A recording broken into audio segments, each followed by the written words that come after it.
En France, on irrigue trop. Il faut des réserves artificielles. On peut irriguer les vignes ou pas?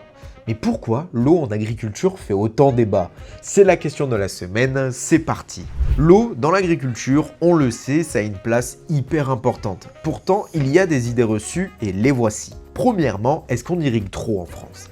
Eh bien non, parce que d'après Sami Bouarfa, agronome hydrologue, la France est majoritairement pluviale. L'irrigation ne concerne que moins de 7% de la surface agricole utile. Pourquoi l'usage de l'eau fait autant débat? Parce que le monde agricole utilise moins de 15% des volumes d'eau globaux en France. On est loin des 70% des centrales nucléaires pour les refroidir. Mais ce qui fait le plus parler, c'est lors de l'été, car l'agriculture représente 60% de l'eau dite consommée, donc non restituée au cours d'eau.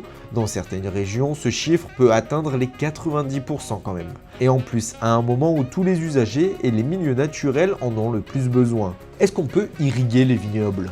Depuis une dizaine d'années, les demandes d'irrigation sur les vignobles du pourtour méditerranéen explosent dû aux chaleurs extrêmes. Et bien malheureusement, pour l'agronome, il n'y a pas assez d'eau pour irriguer toutes les vignes, même pas 50% des surfaces actuelles. Alors dans quel cas on peut réaliser des retenues de substitution, des retenues efficaces contre la sécheresse, mais bon, pour les agronomes, il faut laisser l'eau s'infiltrer dans les réservoirs naturels souterrains, qui sont sans évaporation et surtout qui ne sont pas coûteux. À ça, il faudrait prendre en compte l'impact environnemental, l'équité sociale ou encore la pertinence économique.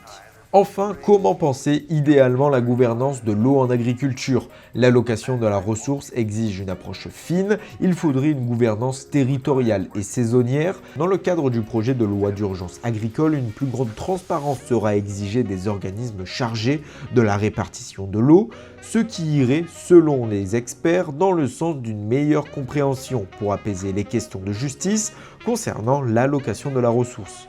Bon, ça t'a servi, moi je te dis à mardi prochain, 18 h pour une autre question.